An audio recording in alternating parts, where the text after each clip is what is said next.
देवेंद्र जी, आपके स्कूल के जो दोस्त हैं वो कहते हैं कि स्कूल में आपको पीछे की बेंच पर बैठाया जाता था। आपका एक पूरा गैंग था जिसके साथ वहाँ बैठते थे। उन्होंने कहा लेकिन देखते ही देखते थोड़े दिन में फ्रंट बेंच पर पहुँच गए, बड़ी जल्दी में रहते हैं।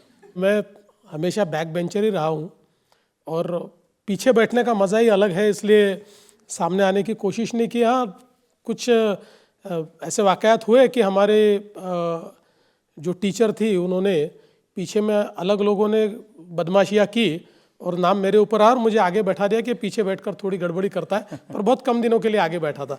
बाकी ज़िंदगी पीछे के बेंच पे ही निकली है मेरी।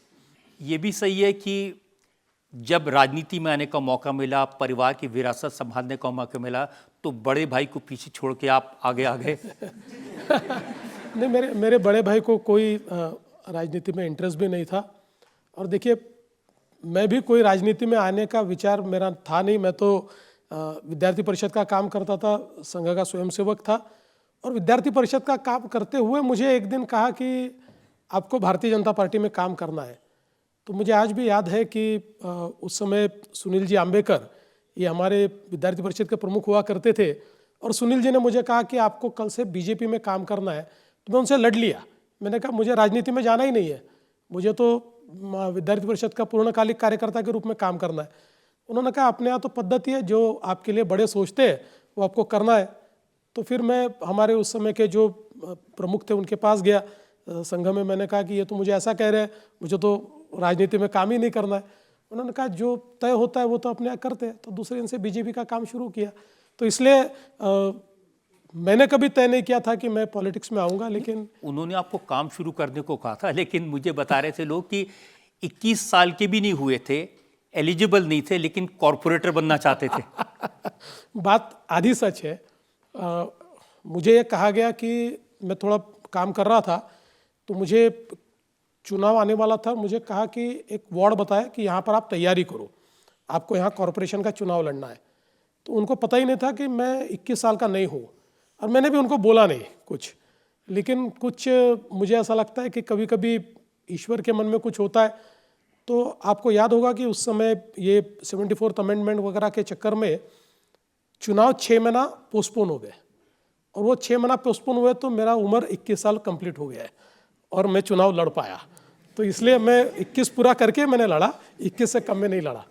लेकिन ये जल्दबाजी नहीं थी कि सिर्फ 27 साल की उम्र में आप पहले ऐसे व्यक्ति बने जो मेयर बन गए? देखिए, ये सिर्फ भारतीय जनता पार्टी में हो सकता है कि जब हम लोग दूसरी बार मैं जब कॉरपोरेटर बना, तो उस समय चूँकि पार्टी को पूर्ण बहुमत मिला था, लेकिन केवल 8 लोग ऐसे थे जो वापस चुन कर आए हुए थे, और उनमें हम 2 लोग ऐसे थे कि जिनका परफॉर्मेंस बहुत अच्छा रहा था। तो उसमें से एक ने मेयर बनना था, एक ने चेयरमैन बनना था। तो पार्टी ने तय किया कि मैं मेयर बनूंगा। तो हाँ, आप कह सकते हैं कि बहुत जल्दी मुझे एक प्रकार से ये चांस मिला, लेकिन पार्टी ने दिया मुझे। ये बात सही है कि जिस समय आपके पिता का निधन हुआ तो नितिन गडकरी ने आपको संभाला, आपको सांत्वना दी? नहीं, बिल्कुल। नितिन जी का और हमारा बहुत पारिवारिक संबंध रहा है, क्योंकि नितिन जी एक युवा नेता के तौर पर काम करते थे।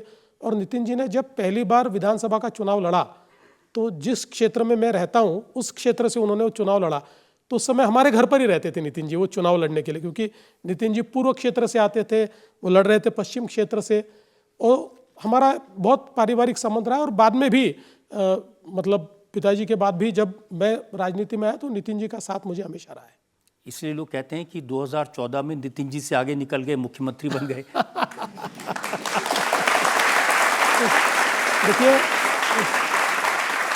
उस समय नितिन जी देश की राजनीति में जा चुके थे।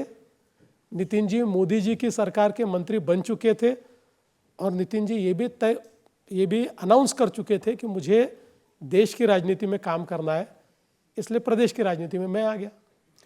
देखिए, नरेंद्र मोदी ने बहुत सारे नए चेहरों को मुख्यमंत्री बनाया है, लोगों को मौका दिया है, और आप उसका पहला एक्सपेरिमेंट थे। तो ऐसा क्या देखा आपने मोदी जी ने? देखिए, ये तो मोदी जी बता सकते हैं कि मुझ में क्या देखा। लेकिन मैं इतना दावे के साथ कह सकता हूँ कि महाराष्ट्र में मुझ जैसे व्यक्ति को मुख्यमंत्री बनाना, ये हिम्मत सिर्फ मोदी जी दिखा सकते हैं, क्योंकि आप महाराष्ट्र की राजनीति को जानते हैं। और 10 साल पहले, 11 साल पहले तो राजनीति जिस मोड़ पर थी, उस समय वहाँ की जो एक जातिगत राजनीति है, उस राजनीति में मैं फिट नहीं होता था। लेकिन मोदी जी ने रिस्क लिया और मोदी जी ने हिम्मत के साथ ये कहा।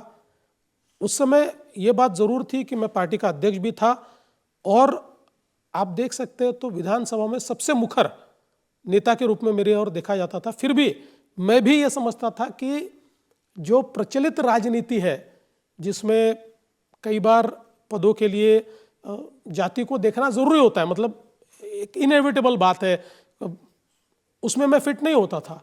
तो इसलिए मुझे अपेक्षा नहीं थी कि मुझे बनाया जाएगा। ब्राह्मण को आमतौर पर हाँ, नहीं मौका नहीं बना सकते। मतलब महाराष्ट्र की राजनीति में एक वो माइनस पॉइंट आपका हो जाता है। लेकिन मोदी जी ने जो भी मुझ में देखा होगा, बना तो दिया उन्होंने। और मुझे ऐसा लगता है कि ये तो वही कह सकते हैं कि जिस विचार से उन्होंने बनाया था उस पर मैं खरा उतरा कि नहीं, लेकिन मैंने प्रयास पूरा किया। मोदी जी ने क्या देखा ये तो मैं नहीं कह सकता, लेकिन मैंने आपको अटल बिहारी वाजपेयी की गोदी में बैठे हुए देखा है।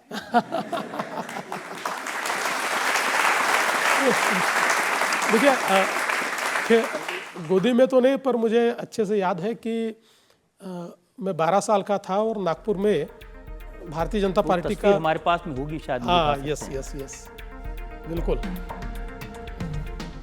तो भारतीय जनता पार्टी का एक राष्ट्रीय अधिवेशन था, और इस अधिवेशन में अटल जी आए थे। और वो ज़माना कोई बहुत सिक्योरिटी वगैरह का तो ज़माना था नहीं। तो मैं, हमारे पिताजी को मैंने कहा था कि अटल जी के साथ फ़ोटो खींचनी है, तो पिताजी ने टाल दिया।